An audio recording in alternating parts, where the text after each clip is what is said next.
நாமஸ்க்கு ஸ்தோத்திரம் உண்டாவதாக. என் பெயர் நிர்மலா. நான் சென்ட் ஃபிலோமினாஸில் புனித ஃபிலோமினால் ஆரம்ப பள்ளியில் நான் டீச்சராக ஒர்க் பண்ணுறேன். அந்த பள்ளியில் எனக்கு தேவன் தாம் கிருபையாய் அந்த பள்ளியில் எனக்கு வேலை கொடுத்தார். அது கிடைத்தது பெரிய அதிசயம். கடந்த 25 வருடங்கள் தேவன் கிருபையாய் அந்த பள்ளியில் என்னை நடத்தி வந்த கிருபைக்காய் நன்றி செலுத்துகிறேன். கடந்த மாதம் 5ஆம் தேதி எனக்கு அந்த சில்வர் ஜூப்ளி வெள்ளி விழா நடைபெற்றது. 25 ஆண்டுகள் நிறைவேற்றதுக்கான பள்ளியில் விழா நடைபெற்றது. அதற்காக நன்றி செலுத்துகிறேன். அந்த விழாவில் மிக சிறப்பாக ஆண்டவர் எனக்கு நடத்தி கொடுத்தார். அண்ணன், சொந்தக்காரங்க எல்லோரும், ரிலேஷன்ஸ் எல்லாம் வந்தாங்க. அண்ணனை ஜெபித்து எனக்கு ஆசீர்வாதத்தை கொடுத்தார். கர்த்தர் கொடுத்த இந்த கிருபைக்காய் நன்றி செலுத்துகிறேன். 25 வருடங்கள் கர்த்தர் எனக்கு நன்மையான காரியங்களை செய்து தந்த கிருபைக்காய் அவருக்கு ஸ்தோத்திரம் செலுத்துகிறேன். இந்த பள்ளியில் கூட கிடைத்தது வேலை கிடைத்தது பெரிய அதிசயம். அதுக்கு முன்பாக அந்த டீச்சர்ஸ் ட்ரைனிங் படிக்கிறதும் அண்ணனுடைய தீர்க்க தரிசனப்படி தான். 92ல் நான் அண்ணன் ஜெபம் பண்ணும்போது நான் நர்சிங் படிக்கணும்னு தான் ஆசைப்பட்டுட்டு 1 இயராக வெறும் எல்லா ஹாஸ்பிட்டல்லையும் அப்ளிகேஷன் போட்டுட்டு இருந்தேன். அப்போ ஜெயகிரனை ஜெபம் பண்ணும்போது, இல்லை நீ நர்சிங் படிக்க மாட்டேம்மா, நீ டீச்சர்ஸ் ட்ரைனிங் தான் படிப்ப அப்படின்னு சொன்னார்.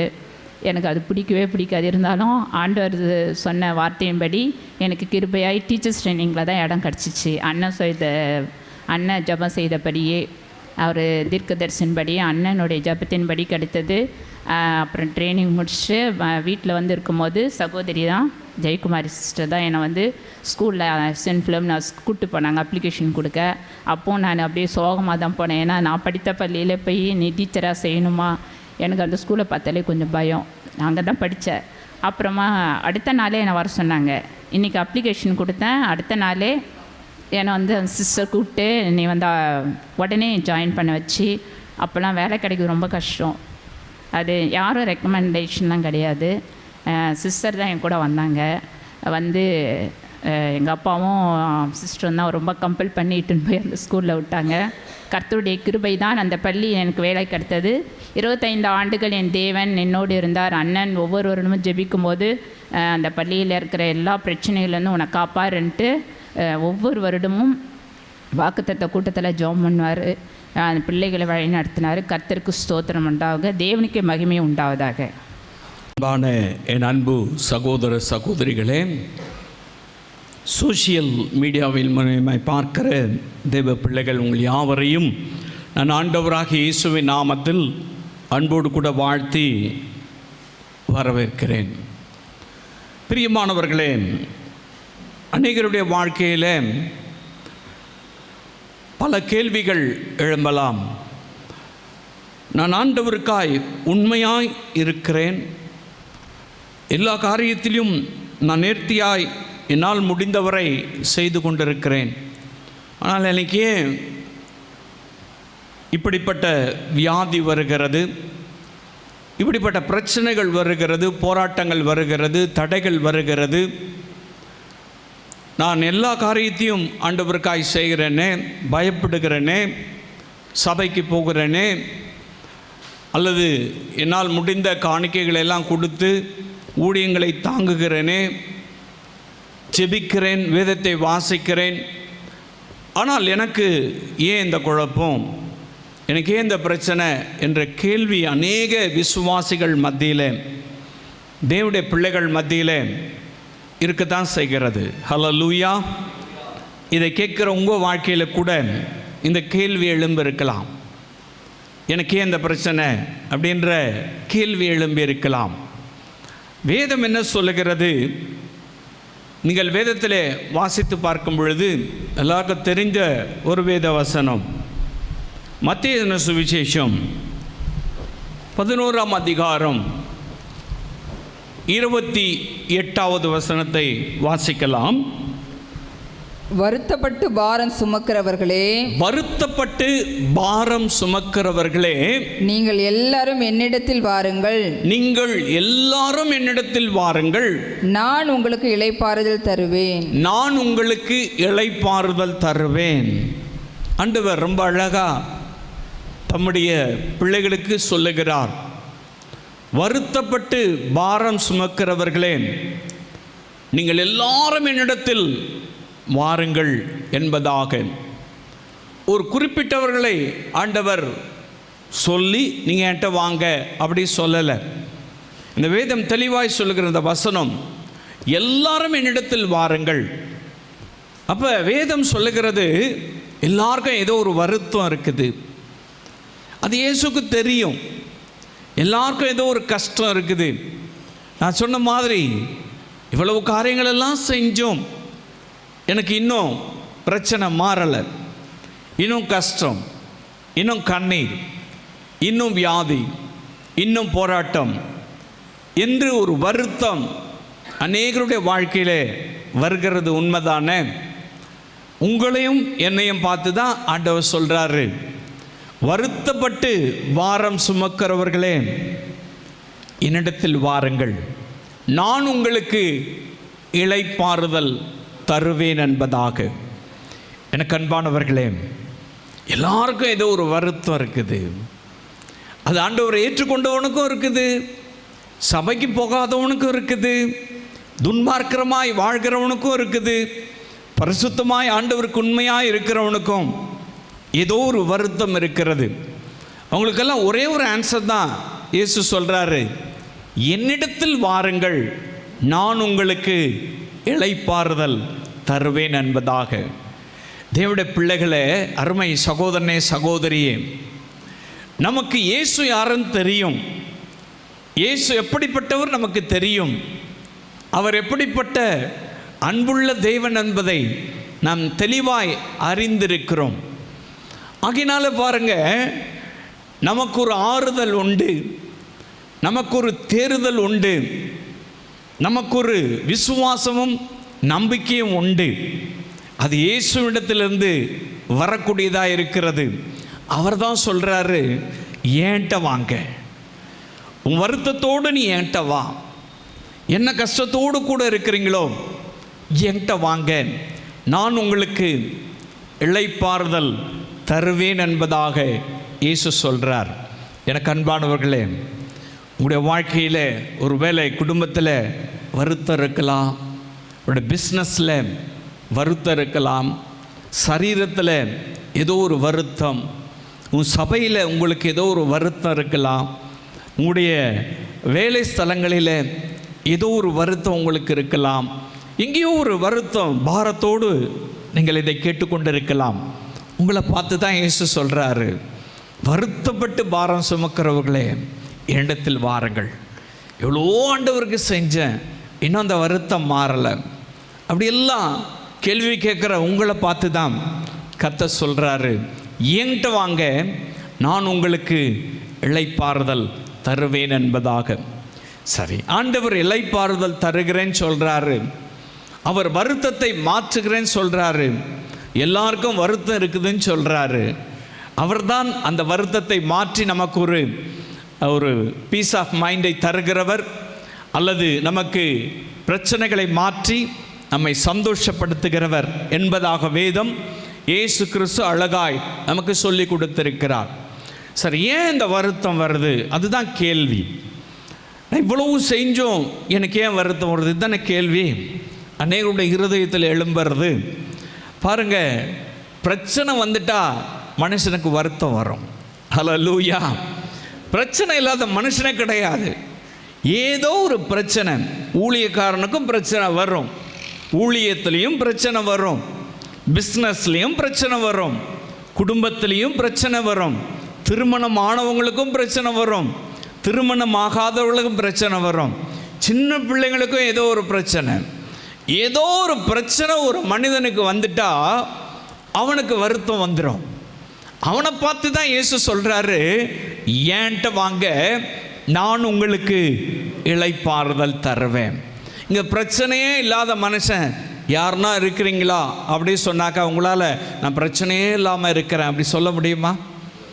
ஏதோ ஒரு பிரச்சனை, ஏதோ ஒரு பிரச்சனை மனுஷனுக்கு இருக்குது. ஹல்லேலூயா.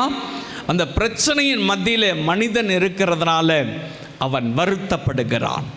நீங்களும் கூட ஏதோ ஒரு பிரச்சனையில் வருத்தத்தோடு இருக்கிறீங்கள, உங்களை பார்த்து தான் இயேசு சொல்கிறார், வருத்தப்பட்டு பாரம் சுமக்கிறவர்களே நீங்கள் எல்லாரும் என்னிடத்தில் வாருங்கள் அப்படின்னு நீங்கள் வேதத்தில் வாசித்து பார்க்கலாம்.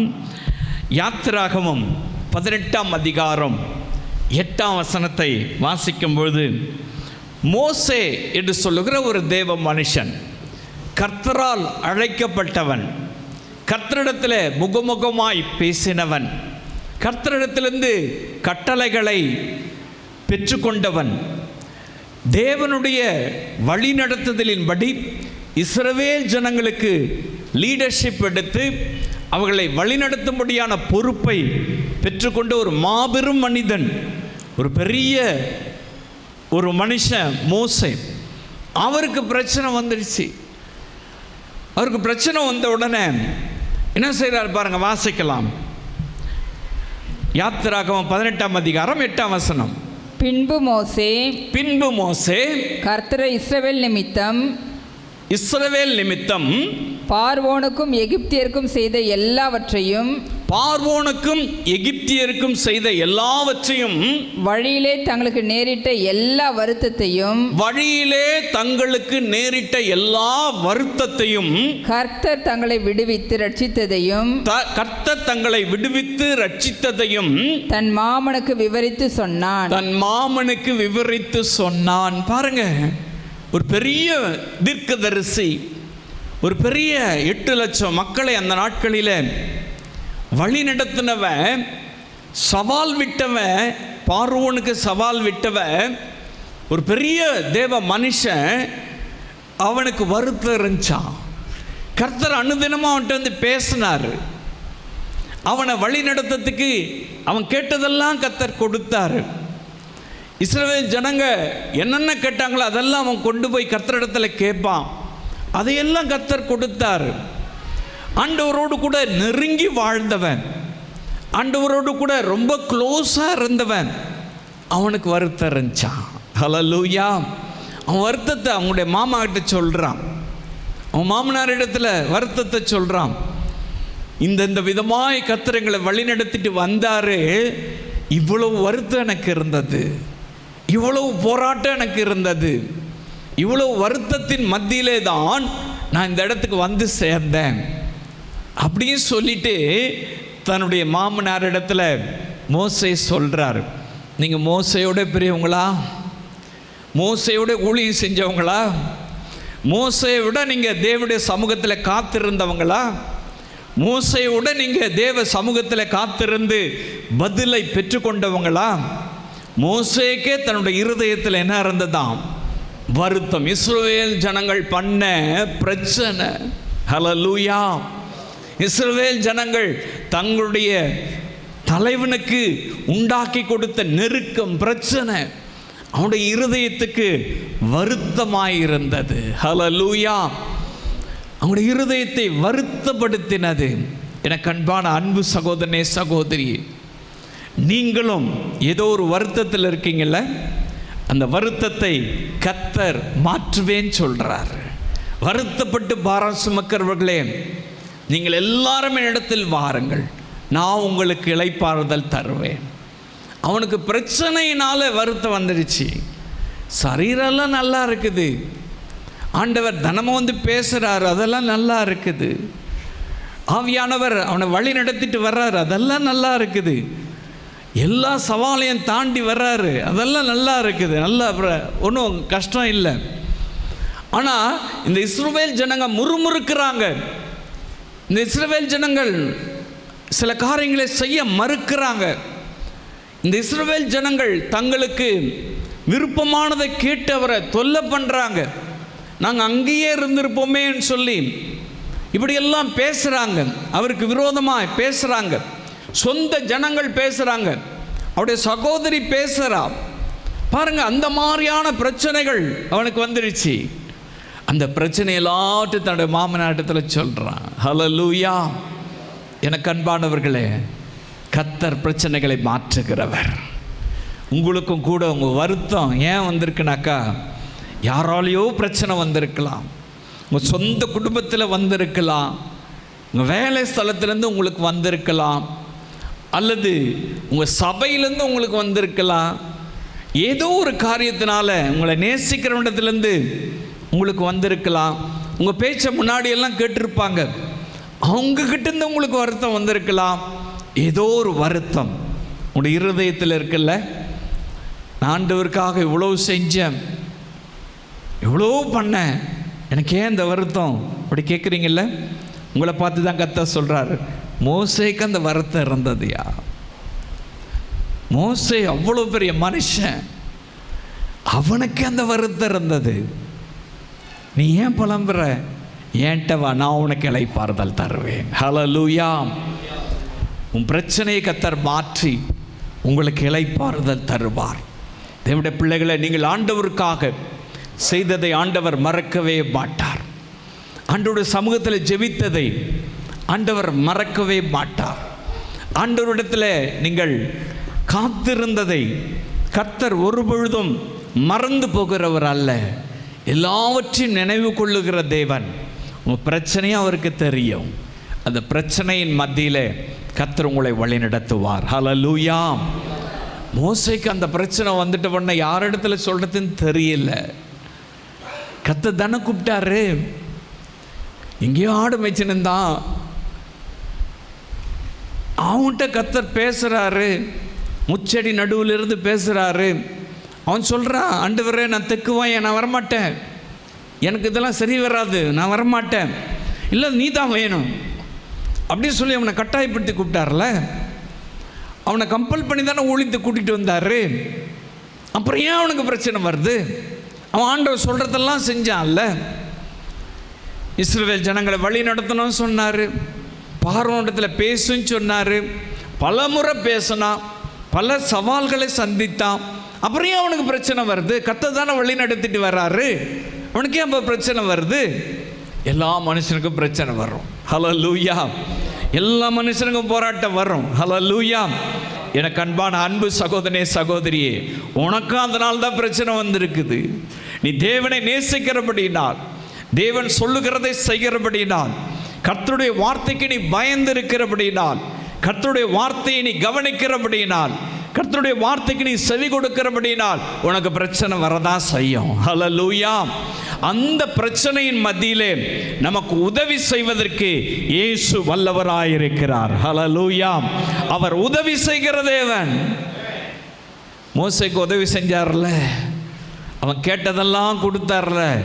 இஸ்ரவேல் ஜனம் கேட்டாங்க, நாங்கள் மன்னா வேணும், எங்களுக்கு சாப்பாடு வேணும் அப்படி கேட்டாங்க, கறி வேணும் அப்படி கேட்டாங்க, கும்மட்டிக்காய் வேணும் அப்படி கேட்டாங்க, இது வேணும் அது வேணும் கேட்டாங்க, அதெல்லாம் கொடுத்தார்ல. ஹல்லேலூயா. எனக்கு அன்பானவர்களே, என்னை கேட்டுக்கொண்டிருக்கிற அன்பு சகோதரனே சகோதரியே, உங்கள் பிரச்சனை நிமித்தமாக நீங்கள் ஏதோ ஒரு பிரச்சனையில் அகப்பட்டவளாய் வருத்தத்தோடு இருக்கிறீங்களா? உங்களை பார்த்து தான் கர்த்தர் சொல்கிறாரு, நான் இதை இவ்வளோ செஞ்சேன் அவ்வளோ செஞ்சேன்னு சொல்லி ஆண்டவர்கிட்ட கேள்வி கேட்காதீங்க. வருத்தப்பட்டு பாரம் சுமக்கவில்லை, என்கிட்ட வந்துடுங்க, நான் உங்களுக்கு இளைப்பாறுதல் தருவேன். ஹல்லேலூயா. நான் பார்த்துக்கிறேன்பா, உன் பிரச்சனையை நான் மாற்றுறேன். ஹல்லேலூயா. இப்போ மோசே தன்னுடைய மாமனாட்ட போய் சொன்னார். அவர் உடனே ஒரு ஐடியா கொடுத்தாரு. 100 பேருக்கு ஒருத்தர், 50 பேருக்கு ஒருத்தர், 10 பேருக்கு ஒருத்தர் தலைவரை நியமிச்சிட்டாக்கா, நீ நாள் முழுசும் உட்காந்து விசாரிச்சுக்கின்னு நாள் முழுசும் இந்த ஜனங்களோடு போராடிட்டு இருக்க, அந்த பிரச்சனையை சுமக்க உன்னால் முடியாது. நீ அங்கே போய் அப்படி 10 பேருக்கு ஒருத்தர், 100 பேருக்கு ஒருத்தர், 50 பேருக்கு ஒருத்தர் அப்படி நியமிச்சிரு, தலைவர்களை நியமிச்சிரு, அவங்க பார்த்துக்குவாங்க அப்படி சொல்லி நியமிச்சிட்டாரு. ஹல்லேலூயா. அப்படி மோசே மாமனார் சொன்னபடி என்ன பண்ணிட்டாரு? நியமிச்சிட்டார். இப்போ அவருக்கு என்ன ஆச்சு? பிரச்சனைகள் மாறினது. ஹல்லேலூயா. எனக்கு அன்பான அன்பு சகோதரனே, வருத்தமும் அவருக்கு மாறி இருக்கும். என் அன்பு சகோதரியே, உங்கள் வாழ்க்கையிலும் கூட, ஆண்டவருடைய வார்த்தை கேட்கிற உங்களுடைய வாழ்க்கையிலும் கூட ஏதோ ஒரு பிரச்சனையினால் நீங்கள் வருத்தத்தோடு கூட இருக்கலாம், இவ்வளவு கஷ்டம் அனுபவிக்கலாம். உங்களுக்காக தான் இயேசு சொல்கிறார், ஏன்ட்ட வாங்க, நான் உங்களுக்கு இளைப்பாறுதல் தருவேன். ரெண்டாவது ஏன் பிரச்சனை வருது? நீங்கள் வேதத்தில் வாசித்து பார்க்கலாம். யோபு 3ஆம் அதிகாரம் 9, 10, 11 வசனங்களை வாசிக்கலாம். யோபு 9ஆம் அதிகாரம், 3ஆம் அதிகாரம் 9, 10, 11 வசனங்களை வாசிக்கலாம். அதன் அஸ்தமன காலத்தில் தோன்றிய நட்சத்திரங்கள் 2, அது எதிர்பார்த்திருந்த வெளிச்சம் உண்டாகாமலும் விடியற் காலத்து வெளுப்பை அது காணாமலும் இருப்பதாக. விடிய காலத்து வெளுப்பை அது காணாமல் இருப்பதாக. நான் இருந்த கர்ப்பத்தின் வாசலை அது அடைக்காமலும் என் கண்கள் காண்கிற வருத்தத்தை மறைத்து விடாமலும் இருந்ததே. என் கண்கள் காணும் வருத்தத்தை மறைத்து விடாமலும் இருந்ததே. நான் கர்ப்பத்தில் தானே அழியாமலும் கர்ப்பத்திலிருந்து புறப்படுகிற போதே சாகாமலும் கர்ப்பத்திலிருந்து பிறக்கும் பொழுதே நான் சாகாமலும் போனதென்ன. எவ்வளவு பெரிய வருத்தம் பார்த்தீங்களா? ஹல்லேலூயா. ஏன் வருத்தம் வருது? ஒரு மனுஷனுக்கு துன்பம் வரும் பொழுது வருத்தம் வரும். ஒரு மனுஷனுக்கு துன்பம் வரும் பொழுது அவன் இருதயத்தில் மிகப்பெரிய வருத்தம் வரும். அவர் எப்படி சொல்றாரு பாருங்க, நான் பிறக்கும் பொழுதே சாகாம போனது என்ன? அவ்வளவு வருத்தம். அப்பவே நான் செத்து போயிருக்கலாமே, நான் ஏன் பிறந்தேன்? அவ்வளவு துன்பம். அவ்வளவு துன்பத்தினால அவர் மிகுந்த வருத்தம் அடைந்தார். என்னை கேட்டுக்கொண்டிருக்கிற அன்பு சகோதரனே, சகோதரியே, யோபு உத்தமன், யோபு சன்மார்க்கன், யோபு நீதியுள்ளவன், நீதிமான், யோபு கர்த்தருக்கு பயப்படுகிறவன், யோபுவை கர்த்தர் பாதுகாத்து நடத்தினார், யோபு தேவனுக்கு பலியிடுகிறவன். அவ்வளவு பெரிய மனுஷன், அவ்வளவு உத்தமமாய் இருந்தவன். அவன் சொல்றான், நான் பிறவாதிருந்தாலே நன்று அப்பவே செத்து போயிருக்கலாமே, அவ்வளவு துக்கம். எனக்கு அன்பானவர்களே, உங்களுக்கு கூட ஏதோ ஒரு துக்கம் உங்களுடைய வருத்தத்தை பெருசுபடுத்தி இருக்கலாம். உங்களுக்கு அதனால வருத்தம் வந்திருக்கலாம். துன்பத்தை அனுபவிக்கிற மனுஷன் நான் சந்தோஷமா இருக்கிறேன்னு சொல்ல முடியுமா? எந்த மனுஷன் சொல்ல முடியாது. துன்பத்தை அனுபவிக்கிறவனை போய் கேட்டவன் தெரியும், அவனுடைய வருத்தத்தை அவன் ஷேர் பண்ணுவான். பாருங்க, நல்லா ஜாய்ஃபுல்லாக இருந்தான், சந்தோஷமாக இருந்தான் யோபு. எல்லாவற்றிலும் ஆசீர்வாதமாக இருந்தான். அந்த தேசத்தில் செல்வசேமானா இருந்தான். எல்லாருக்கும் முன்பாக அவன் தலை நிமிர்ந்து நின்றான். ஆனால் திடீர்னுடைய வாழ்க்கையில் பெரிய துன்பம். எல்லாவற்றையும் இழந்துட்டான். தன்னுடைய பிள்ளைகளை இழந்துட்டான், ஆடு மாடுகளை இழந்துட்டான், சொத்தை இழந்துட்டான், நகை பணங்களை இழந்துட்டான், தனக்கு இருக்கிற சுகத்தை இழந்துட்டான், தனக்கு இருக்கிற எல்லா சந்தோஷத்தையும் இழந்துட்டான். நடு ரோட்டில் மிகுந்த துக்கத்தோடு இருக்கிறான், மிகுந்த வருத்தத்தோடு இருக்கிறான். அதுதான் அவன் சொல்றான், நான் பிறக்கும் பொழுதே சாகாமல் போனது என்ன? அப்பவே நான் செத்து இருக்கலாமே. எனக்கு அன்பானவர்களே, யோபு என்ன தப்பு செஞ்சாரு? யோபுக்கே அந்த வியாதி, யோபுக்கே அந்த நெருக்கம், யோபுக்கே அந்த போராட்டம், யோபுக்கே அந்த துன்பம். ஒரு ஆண்டவர் பார்த்து கேட்டிருக்கலாமே. எனக்கு அன்பானவர்களே, கர்த்தர் சொல்லுகிறார், யோபுக்கே அந்த துன்பம் இருந்தது. யோபுக்கே அந்த துன்பத்தின் வழியாக தான் அவன் நடந்தான். இன்னைக்கு கேட்குற உங்களுடைய வாழ்க்கையிலும் கூட, நான் இவ்வளவு செஞ்சு என்ன பிரயோஜனம், இவ்வளோ ஜோமனி என்ன பிரயோஜனம், இவ்வளோ உபவாசம் எடுத்து என்ன பிரயோஜனம், இவ்வளோ வேதத்தை வாசித்து என்ன பிரயோஜனம், இவ்வளவு துன்பம் எனக்கு இருக்குது. உங்களை பார்த்தா இயேசு சொல்றாரு, வருத்தப்பட்டு பாரம் சுமக்கிறவர்களே என்னிடத்தில் வாருங்கள், நான் உங்களுக்கு இளைப்பாறுதல் தருவேன். துன்பம் இல்லாத மனுஷன் யாருன்னா சொல்ல முடியுமா? ஏதோ ஒரு துன்பம் இருக்குல்ல. வியாதினால துன்பம் இருக்கலாம், இழப்புனால துன்பம் இருக்கலாம், மற்றவர்கள் செய்கிற பிரச்சனையினால துன்பம் இருக்கலாம், மற்றவர்கள் கொடுக்கிற உபத்திரவத்தினால நமக்கு துன்பம் இருக்கலாம், வருத்தம் இருக்கலாம். எனக்கு அன்பான அன்பு சகோதரனே, சகோதரி, வருத்தப்பட்டு பாரம் சுமக்கிறவர்களே, நீங்கள் எல்லாரும் என்னிடத்தில் வாருங்கள், உங்களுக்கு ஆண்டவர் அதை தான் சொல்கிறார். ஊழிய பங்காளர்களாக இருக்கிற நீங்கள், கர்த்தருக்காய் கொடுக்கிற நீங்கள், கர்த்தருடைய சமூகத்தில் ஜெபிக்கிற நீங்கள் துன்பத்தை அனுபவிக்கிறீங்களா? என்கிட்ட வாங்க, நான் உங்களுக்கு இளைப்பாறுதல் தருவேன். ஏன் எனக்கு இந்த வருத்தம் அப்படி கேட்குறீங்கல்ல?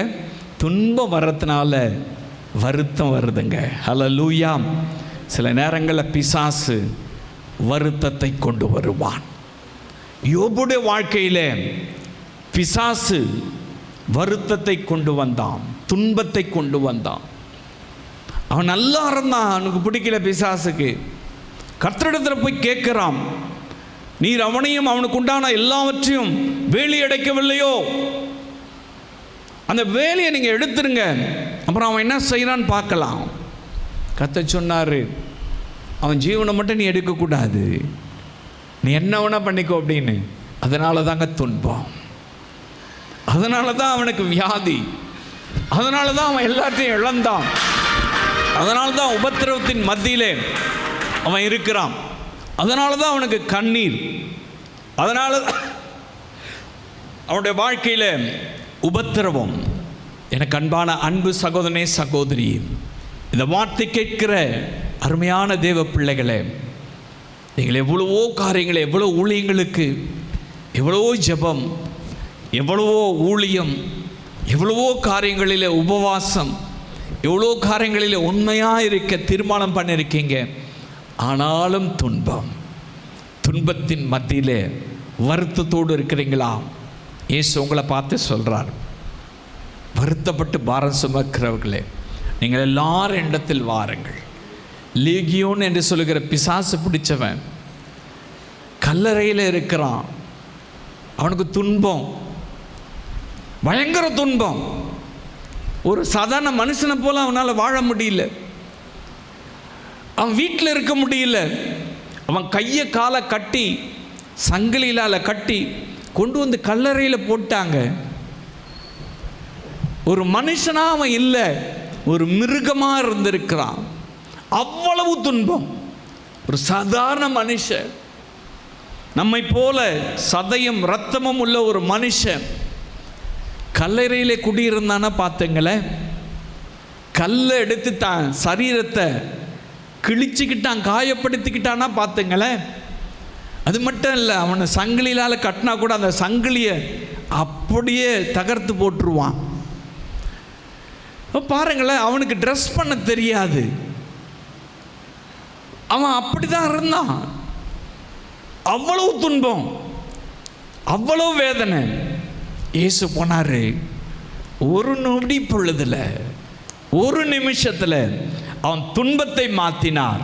அவன் புத்தி தெளிந்து ஆடை அணிந்து அமர்ந்திருந்தான். அவனுடைய துக்கமெல்லாம் மாறினது, துன்பமெல்லாம் மாறினது. ஹல்லேலூயா. அவன் சந்தோஷத்தினால் நிரம்பி, ஆண்டவரே நம்முடைய ஊழியத்தை செய்ய உம்மை பின்தொடர்ந்து வருகிறேன் அப்படி சொல்றான். இயேசு சொல்றா, முதல்ல உன் வீட்டுக்கு போ. ஹல்லேலூயா. உன் வீட்டுக்கு போய் உன்னை காண்பி. எப்படி துக்கத்தை மாற்றினார்ல, எப்படி துன்பத்தை மாற்றினார்ல. தேவ பிள்ளை, உங்கள் துன்பத்தையும் இயேசு மாற்றுவார். பிசாசு துன்பத்தை கொண்டு வந்திருக்கானா? ஏதோ ஒரு போராட்டத்தில் துன்பத்தின் மத்தியில் இருக்கிறீங்களா? அதனால் வருத்தப்படுறீங்களா? அதனால் வருத்தம் வந்திருக்குதா? வருத்தப்பட்டு பாரம் சுமக்கிறவர்களே, நீங்கள் எல்லாரும் இடத்தில் வாருங்கள், நான் உங்களுக்கு இளைப்பாறுதல் தருவேன். ஹல்லேலூயா. துன்பத்தினால ஒரு மனுஷனுக்கு வருத்தம் வரலாம். ஹல்லேலூயா. மூன்றாவது ஒன்றை சொல்லி நான் முடிக்க விரும்புகிறேன். வேதத்தில் நீங்கள் வாசித்து பார்க்கலாம். சங்கீதங்களின் புத்தகத்தில் 116வது சங்கீதம் 8ஆம் வசனத்திலிருந்து 11ஆம் வசனம் வரை வாசிக்கலாம். சங்கீதம் 116 8 வாசிக்கலாம். என் ஆத்துமாவை மரணத்துக்கும் என் ஆத்துமாவை மரணத்துக்கு தாவீது சொல்றார், என் ஆத்துமாவை மரணத்துக்கும் என் கண்ணை கண்ணீருக்கும் என் கண்ணை கண்ணீருக்கும் என் காலை இடறுதலுக்கும் தப்புவித்தேன். என் காலை இடலுக்கும் தப்புவித்தேன். நான் கர்த்தருக்கு முன்பாக நான் கர்த்தருக்கு, அவர் சொல்றார், நான் கர்த்தருக்கு முன்பாக ஜீவனுள்ளோர் தேசத்திலே நடப்பேன். ஜீவனுள்ள தேசத்துல நடப்ப தன் விசுவாசத்தை சொல்றார். விசுவாசித்தேன், விசுவாசித்தேன், ஆகையால் பேசுகிறேன், ஆகையால் பேசுகிறேன். நான் மிகுதியும் வருத்தப்பட்டேன். பாருங்க, அவருக்கு என்ன வந்துச்சாம்? மிகுதியும் வருத்தப்பட்டேன். ரொம்ப பெரிய வருத்தப்பட்டேன். வருத்தம். எந்த மனுஷனும் பொய்யன் என்று, எந்த மனுஷனும் பொய்யன் என்று என் மனக்கலக்கத்திலே சொன்னேன். என் மனக்கலக்கத்திலே சொன்னேன். பாருங்க, ஆண்டவருக்காக ஜீவித்த ஒரு மனுஷன் தாவீது. ஹல்லேலூயா. அவருக்கு மிகுந்த வருத்தமா, எந்த மனுஷனும் பொய்யன். பாருங்க, சொந்த மாமனார் அவனை கொலை செய்ய தேர்றார். சவுல் துரத்திட்டு போறாரு. காட்டுக்குள்ள போய் ஒளிஞ்சாலும் அங்கேயும் துரத்திட்டு வராரு. அரண்மனைக்கு வந்தா அங்க கொல்ல நினைக்கிறாரு. அவரை வாழவே விடல. அவ்வளவு வருத்தம், அவ்வளவு வருத்தம். ஹல்லேலூயா. எனக்கு அன்பானவர்களே, நீங்களும் அந்த மாதிரி வருத்தத்தில் இருக்கலாம். தாவீதுடைய வாழ்க்கையில அவர் பாருங்க, ஆண்டுக்கு முன்னாடி சொல்றார். அவர் என்ன சொல்றார் பாருங்க, 10ஆம் வசனத்தை மறுபடியும் வாசிக்கலாம். விசுவாசித்தேன், விசுவாசித்தேன், ஆகையால் பேசுகிறேன், ஆகையால் பேசுகிறேன். நான் மிகுதியும் வருத்தப்பட்டேன். நான் மிகுதியும் வருத்தப்பட்டேன். அவர் ஒரு விசுவாசி, ரொம்ப ஸ்ட்ராங் பிலீவர்.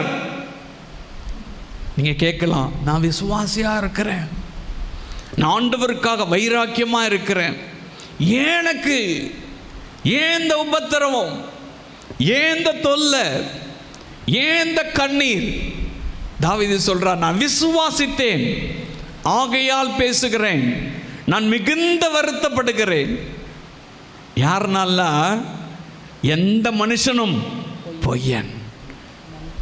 எல்லா மனுஷனையும் ஏமாத்துறான், எல்லா மனுஷனும் எனக்கு துரோகம் செய்கிறான், எல்லா மனுஷனும் எனக்கு விரோதமாக எழும்பி நிற்கிறான். சொந்த மாமாவை எதிர்த்து நிற்கிறாரு. என்ன செய்யறது? வருத்தம், வருத்தம். எனக்கு அன்பானவர்களே, அவருக்கு ஏன் வருத்தம் வந்துச்சு? நீங்கள் வாசிக்கலாம். நீங்கள் 2 சாமுவேல் புஸ்தகத்தில் 24ஆம் அதிகாரம் முதல் வசனத்தை வாசிக்கலாம். 2 சாமுவேல் 24ஆம் அதிகாரம் முதல் வசனம்.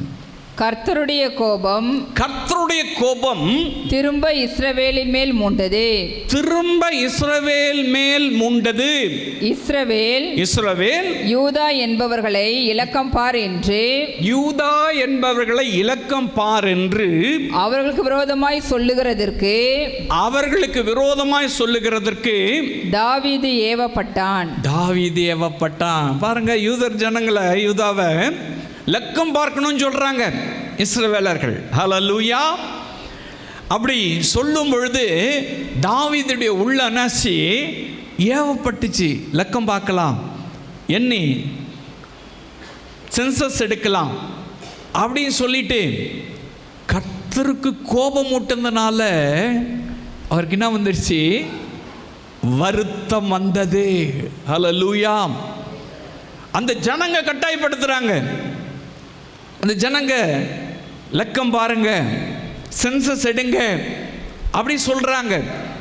அதனால என்ன பண்ணிட்டார்? அவருக்கு அவருடைய உள்ள ஏவப்பட்டுச்சு, சென்சஸ் எடுக்க ஒத்துக்கிட்டாரு. எனக்கு அன்பானவர்களே, சில நேரங்களில் ஆண்டவர் தண்டிக்கும் பொழுது வருத்தம் வரலாம். ஆண்டவர் தண்டிக்கும் பொழுது, அவருடைய கோபம் உள்ளும் பொழுது வருத்தம் வரலாம். நம்ம நினைப்போம் அது நல்லது தானே, அது நாட்டுக்கு நல்லது தானே, அதில் என்ன பிரச்சனை இருக்குது அப்படி சொல்லி நம்ம நினைப்போம். ஆனால் கர்த்தர் அதை விரும்பலை. லக்கம் பார்க்கறத கர்த்தர் விரும்பலை. கர்த்தருடைய கோபம் உண்டுதுன்னு வசனம் சொல்லுது. அப்போ ஆண்டவர் பனிஷ் பண்ணுறார். சில நேரங்களில் தண்டனை வரும் பொழுது மனிதனுக்கு வருத்தம் வரும். தாவீது யாரு? ஒரு விசுவாசி. தாவீது யாரு? கர்த்தரை நம்பினவன். எந்த மனுஷனும் பொய்ன்னு சொன்னவன், கர்த்தருடைய வார்த்தையை விசுவாசித்தவன். ஆனால் இவனுக்கு வருத்தம் வருது. எப்படிப்பட்ட வருத்தம் தெரியுமா? வாசி பார்க்கலாம். அதே 24ஆம் அதிகாரம், 2 சாமுவேல் 24ஆம் அதிகாரம் 11லேருந்து 15 வரலாம் வாசிக்கலாம். தாவீது காலமே எழுந்திருந்த போது தாவீது ஞான திருஷ்டக்காரனாகிய காத் என்னும் தீர்க்கதரிசிக்கு, காத் என்னும் தீர்க்கதரிசி, தாவீதுக்கு காத் என்னும் தீர்க்கதரிசின்னு ஒருத்தர் இருந்தான். கர்த்தருடைய வார்த்தை உண்டாகி சொன்னது, கர்த்தருடைய வார்த்தை அவனுக்குள்ள உண்டாச்சு. அவன் சொல்றான், நீ தாவீதினிடத்தில் போய் 3 காரியங்களை உனக்கு முன்பாக வைக்கிறேன். 3 காரியங்களை உனக்கு முன்பாக வைக்கிறேன். அவைகளில் ஒரு காரியத்தை தெரிந்து கொள். அதை நான் உனக்கு செய்வேன் என்று கர்த்தர் உரைக்கிறார் என்று சொல் என்றார். அப்பொழுது கார் தாவீதினிடத்தில் வந்து அவனை நோக்கி உம்முடைய தேசத்திலே 7 வருஷம் பஞ்சம் வர வேண்டுமோ அல்லது 3 மாதம் உம்முடைய சத்துருக்கள் உம்மை பின்தொடர நீர் அவர்களுக்கு முன்பாக ஓடி போக வேண்டுமோ அல்லது உம்முடைய தேசத்திலே 3 நாள் கொள்ளை நோய் உண்டாக வேண்டுமோ? இப்போதும் என்னை அனுப்பினவருக்கு நான் என்ன மறு உத்தரவு கொண்டு போக வேண்டும்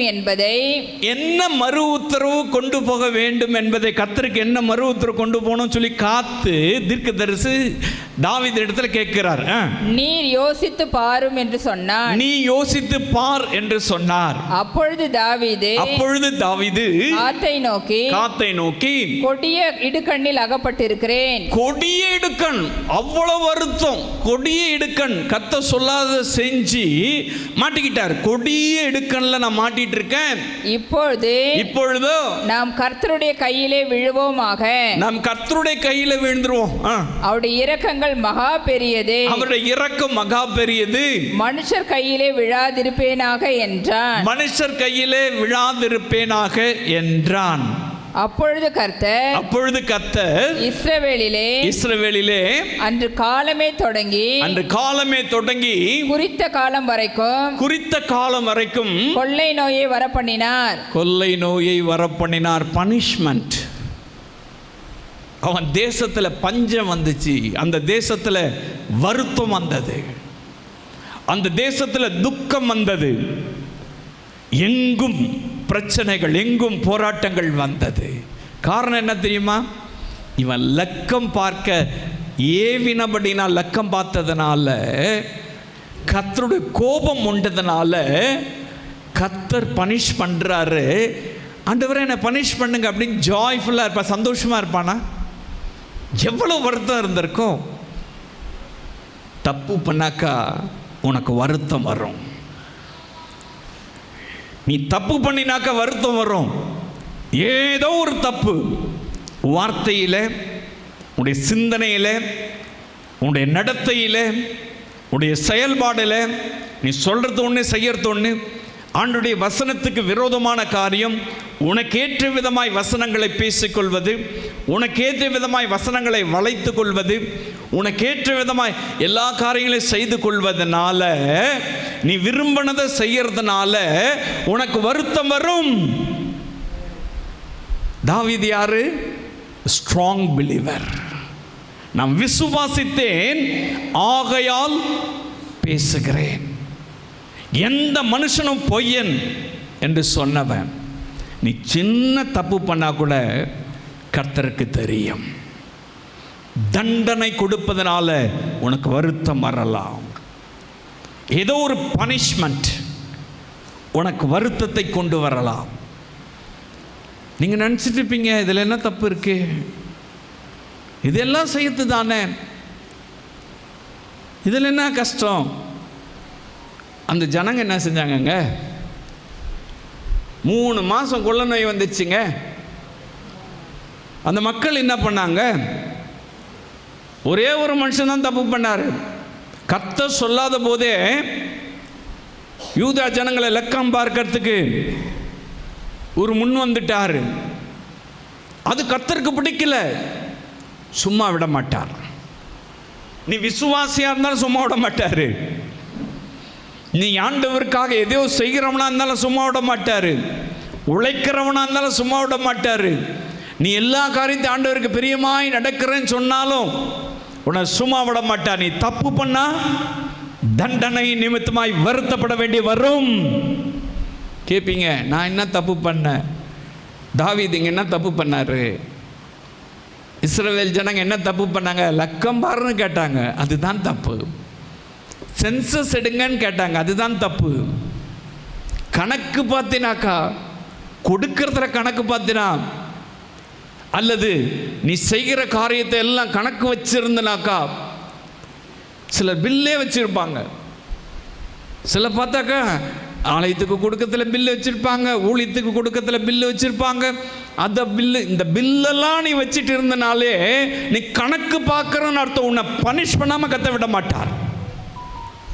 வேதம் சொல்லுகிறது, தாவீது லக்கம் பார்த்து அவனை பனிஷ் பண்ணார். தண்டனை நிமித்தமா அவனுக்கு வருத்தம் வந்தது. இங்க கூட பல காரியங்களை கணக்கு பார்க்கறோம்ல, பல காரியங்களில் கவுண்ட் பண்ணிட்டு இருக்கோம். இது இப்படி இருக்கும், அது அப்படி இருக்கும், இமேஜின் பண்றது பாருங்க. அதனால தான் வருத்தம். நீ என்ன செஞ்சு என்ன பிரயோஜனம்? கணக்கு பார்த்தேன்னு சொன்னாக்கா, அக்கார்டிங் டு பைபிள், நான் வேதத்தின் அடிப்படையில் சொல்றேன், கர்த்தருடைய வார்த்தையின்படி சொல்றேன், உன்னை ஆண்டவர் தண்டிப்பார். அதனால வருத்தம் வரும். இந்த கணக்கு பார்க்குற வேலையை தூக்கி தூரம் போடுங்க. எதையும் கணக்கு பார்க்க கூட, நான் முன்னாடி சொல்றேன், இதுவரை நான் எதையும் கணக்கு பார்க்க மாட்டேன். கணக்கு பார்க்க ஆண்டவர் விடவே மாட்டார். நீ கணக்கு பார்த்தினா கர்த்தர் க்ளோஸ் பண்ணுவார். தண்டனை வரும். இங்க தாவீதுக்கு அதனால தான் தண்டனை, அதனால தான் வருத்தம். கர்த்தர் தண்டிச்சார்னாக்கா சும்மாலாம் தண்டிக்க மாட்டாருங்க. அவர் கேட்குறாரு, 7 வருஷம் உனக்கு பஞ்சம் வேணுமா? 3 மாதம் உன் எதிரி உன்னை துரத்தி அடிக்கணுமா? அல்லது 3 மாதம் உன் தேசத்தில் கொள்ளை நோய் வரணுமா? ஆண்டவர்கிட்ட போய் விழுந்துட்டான். ஆண்டவர் இப்போ விட்டாரா அவனை? விடலை. 3 மாதம் கொள்ளை நோய் அந்த தேசத்தில் வந்தது. வருத்தமா வருத்தம், கண்ணீரா கண்ணீர், உபத்திரமா உபத்திரம். எனக்கு அன்பானவர்களே, நம்ம செய்கிற சின்ன சின்ன தவறையும் கர்த்தர் விசாரிப்பார். அதனால் நமக்கு வருத்தம் வரும். அதனால் நமக்கு வருத்தம் வரும். நம்ம ஆண்டவருக்கு விரோதமாய் செய்கிற சின்ன சின்ன தவறுகள். தாவீது ஒரு பெரிய தவறு செய்யும்போது ஆண்டவர் மன்னிச்சிட்டாரு. சின்ன தப்பு, லக்கம் பார்க்கறது,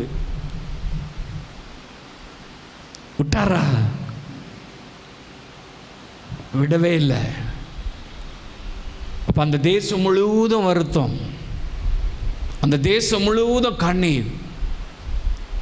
எனக்கு அன்பான அன்பு சகோதரனே சகோதரி, அவர் தான் உங்களை என்னையும் பார்த்து சொல்கிறாரு, வருத்தப்பட்டு பாரம் சுமக்கிறவர்களே, நீங்கள் எல்லாரும் என்னிடத்தில் வாருங்கள், நான் உங்களுக்கு இளைப்பாறுதல் தருவேன். பிரச்சனையினால ஒருவேளை உங்களுக்கு வருத்தம் வந்திருக்கலாம், அல்லது துன்பத்தினால ஒருவேளை உங்களுக்கு வருத்தம் வந்திருக்கலாம், அல்லது கர்த்தர் நம்மை தண்டிப்பதனால, கர்த்தருடைய வார்த்தையை மீறினதுனால, கர்த்தர் தண்டிப்பதனால நமக்கு வருத்தம் வந்திருக்கலாம். எப்படி வந்திருந்தால் சரி, இயேசு இப்போ சொல்கிறாரு, வருத்தப்பட்டு பாரம் சுமக்கிறவர்களே ஏன்ட்ட வந்துடுங்க, நான் உங்களுக்கு இளைப்பாறுதல் தருவேன். நீங்கள் ஆசீர்வதிக்கப்படணும்னா ஒரே ஒரு வழி, இயேசு. இயேசு அவர் தான் நம்மை ஆசீர்வதிக்க முடியும். நம்ம மற்ற காரியங்களை செய்கிறதுனால, அப்படி ஜெபம் பண்ணுறதுனால, அப்படி நம்ம உபவாசம் எடுக்கிறதுனால, வேதத்தை வாசிக்கிறதுனால, சபைக்கு போகிறதுனால, அதை செய்யறது இதை செய்யறது கொடுக்கறதுனால நமக்கு ஆசீர்வாதம் வந்துருமா? வரும். ஆனால் அது முழுமையாக வரணும்னு சொன்னால் கர்த்தரிடத்தில் வரும் பொழுது தான்.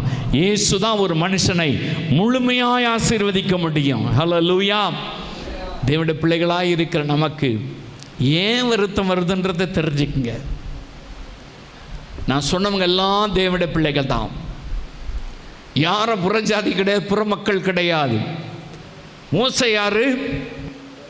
தேவனுடைய மனுஷன். யோபு யாரு? தேவனுடைய மனுஷன். தாவீது யாரு? தேவனுடைய மனுஷன். நீங்க யாரு? நீங்க யாரு? அப்போ வருத்தம் வருமா வராதா? ஏதோ ஒரு காரணத்தினால புலம்பி தீக்காதீங்க, அனலைஸ் பண்ணுங்க, ஆண்டவர்கிட்ட வந்து சரண்டர் ஆயிடுங்க. ஹல்லேலூயா. தாவீது அதை தான் பண்ணாரு. ஆண்டவரே உம்மை கையில் நாங்கள் விழுந்துடுறோம், நீங்களே எதனா செய்யுங்க,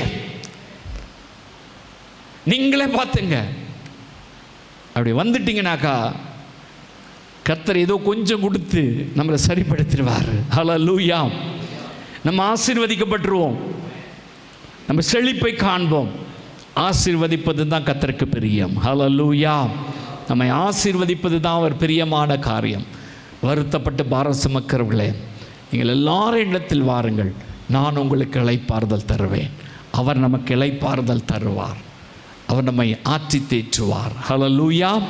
கவலைப்படாதீங்க. இயேசுவை நோக்கி பார்த்து ஆண்டவருடைய சமூகத்தில் என்ன பிரச்சனை இருக்குது அவர்கிட்ட ஷேர் பண்ணிக்கிடுங்க. அவர்கிட்ட சொல்லுங்கள், இந்த பிரச்சனையில் இருக்கிறேன், இந்த ஜனங்க இப்படி பண்ணுறாங்க, இவ்வளோ கஷ்டத்தில் இருக்கிறேன் அப்படின்னு சொல்லி ஆண்டவர்கிட்ட பிரச்சனையை ஷேர் பண்ணுங்க. அவரிடத்துல வந்துருங்க, அவர் பிரச்சனையை மாற்றுவார். எனக்கு அன்பானவர்களே, என்ன துன்பம், துன்பத்தில் ஆண்டவரை போட்டு திட்டாதீங்க, அவரை போட்டு நீங்கள் சொதப்பிடாதீங்க. யோபு ஒரு வார்த்தை கூட நாவிலிருந்து ஒரு பாவம் செய்யலை, ஒரு வார்த்தை கூட கர்த்தரை திட்டல. ஏன் ஆண்டவரன்னு கேட்கல, ஒன்றும் செய்யல. அவன் ஆண்டவர் கொடுத்தார், கர்த்தர் கொடுத்தார், கர்த்தர் எடுத்துக்கொண்டார், கர்த்தருக்கு ஸ்தோத்திரம் சொன்னான். அவரிடத்தில் நன்மை பெற்ற நாம் கொஞ்சம் தீமை அனுபவிக்க கூடாதான்னு கேட்டான் அவன் மனைவியை பார்த்து. அவன் நாவில் இருந்து கர்த்தரை தூஷிக்கிற, கர்த்தரை அவமானப்படுத்துகிற அல்லது அவரை மட்டுப்படுத்துகிற ஒரு வார்த்தையும் வரல. ஆனால் வருத்தம் இருந்த, துன்பம் இருந்தது. நான் பிறவாதிருந்தாலே நலம் சொன்னான், பிறக்கும் பொழுதே செத்து போயிருக்கலாமேன்னு சொன்னான். நீங்கள் ஆண்டவர் போட்டு திட்டிடுறீங்கல்ல, சொல்லிடுறீங்கல்ல, சொல்லி காட்டிடுறீங்கல்ல, யோசிச்சு பாருங்க. எல்லாவற்றையும் கணக்கு வைப்பார். அது எங்கேயும் போயிடாது, அது ஆண்டவருடைய சமூகத்துக்கு போகும். எல்லா வார்த்தைகளுக்கும் கணக்கு உண்டு. என்ன சொல்லி திட்டினீங்களோ அதை எல்லாத்தையும் ரெக்கார்ட் பண்ணுவாங்க. ஹல்லேலூயா. நீ தப்பிக்கவே முடியாது. அப்புறம் ஆண்டவரே எனக்கு இப்படி இந்த கேள்வியெல்லாம் இங்கே வேண்டாம். நீ பண்ணது ஆண்டவருக்கு தெரியும். எனக்கு அன்பானவர்களே, மூன்றாவது காரியம், ஆண்டவர் சொல்லாத காரியத்தெல்லாம் செஞ்சு நீங்கள் உசபோல நடந்துக்கிட்டு நீங்கள் இருந்தீங்கன்னா ஆண்டவர் கண்டும் காணாதவர் போறல்ல, அவர் தீர்க்கதரிசியை வீட்டுக்கு அனுப்பி உன்னை நான் பனிஷ் பண்ண போகிறேன், உன்னை தண்டிக்க போகிறேன், உனக்கு வருத்தத்தை கொடுக்க போகிறேன், சொல்லு உனக்கு என்ன வேணும், நான் உன்னை சும்மா விட மாட்டேன். அதனால் வருத்தம், நீங்கள் பண்ண துரோகம், நீங்கள் ஆண்டவருக்கு விரோதமான காரியங்கள் செய்தது, நீ விசுவாசியாக இருந்து ஆண்டவருடைய பிள்ளையாக இருந்து அபிஷேகத்தை பெற்று கர்த்தருடைய வேத வசனத்தின்படி நடந்து கர்த்தருடைய வார்த்தையின்படி செவி கொடுத்து ஏதோ ஒரு இடத்துல ஆண்டவர் விரும்பாத காரியத்தை செஞ்சிருப்பீங்கல்ல, ஆண்டவர் சொல்லாத காரியத்தை செஞ்சுட்டு அப்படியே அமைதியாக இருப்பீங்களா? விட்டுருவாரா? தாவீது அப்படி தான் பண்ணிவிட்டு அமைதியாக இருந்தார். விட்டாரா? தீர்க்கதரிசி அனுப்பி வார்ன் பண்ணார். தண்டனை கர்த்தர் கொடுக்கும் பொழுது சில நேரங்களில் நமக்கு வருத்தம் வரலாம். நீங்கள் எந்த வருத்தத்தில் இருக்கிறீங்களோ எனக்கு தெரியாது, கர்த்தருக்கு தெரியும், ஆவியானவருக்கு தெரியும். ஆண்டவருடைய சமூகத்தில் உங்களை தாழ்த்தி, ஆண்டவரே இந்த வருத்தத்தில் இருக்கிறேன், இதனால தான் எனக்கு வருத்தம் வந்துச்சுன்னு இன்றைக்கி என்கிட்ட பேசி இருக்கிறீங்க, என்னை உணர்த்தி இருக்கிறீங்க, என்னை மன்னிச்சிருங்க, நம்மிடத்தில் வந்துடுறேன், உங்கள்கிட்ட சரண்டர் ஆகிடுறேன்ப்பா, என்னை ஒப்பு கொடுத்துட்றேன், என்னை ஆசீர்வதிங்க, என் பிஸ்னஸ் ஆசீர்வதிங்க, என் குடும்பத்தை ஆசீர்வதிங்க, என் சபையை ஆசீர்வதிங்க, என் மக்கள், மனைவி, பிள்ளைகளை, என் குடும்பத்தை ஆசீர்வதிங்கப்பா, நான் உம்மிடத்தில் வந்துடுறேன், எனக்கு இளைப்பாறுதல் தாங்க. சரண்டர் ஆகிறீங்களா? ஒப்பு கொடுப்பீங்களா? இப்படி ஒப்பு கொடுக்க தீர்மானம் பண்ணுங்க. இந்த வார்த்தை கேட்டுக்கொண்டிருந்த அந்த அன்பு சகோதர சகோதரிகளோடு நீ பேசியிருக்கிற தயவுக்காய் ஸ்தோத்திரம். இப்படி வருத்தங்கள் எல்லாம் மாறட்டும், துக்கம் சந்தோஷமாய் மாறும் என்று சொன்னீர். உணர்வடையட்டும், ஒரு எழுப்புதல் உண்டாகட்டும், ஆவியானவர் கிரியை நடப்பீராக. தகப்பனே, உம்முடைய வசனங்கள் அவர்களுக்கு ஆண்டவரை உணவாகட்டும், உம்முடைய வசனங்கள் அவர்களை சீர்படுத்தட்டும், உம்முடைய வசனங்கள் அவர்களை நிலைநிறுத்தட்டும், உம்முடைய வார்த்தைகள் அவர்களை குணமாக்கட்டும். இயேசுவின் நாமத்தில் நல்ல பிதாவே.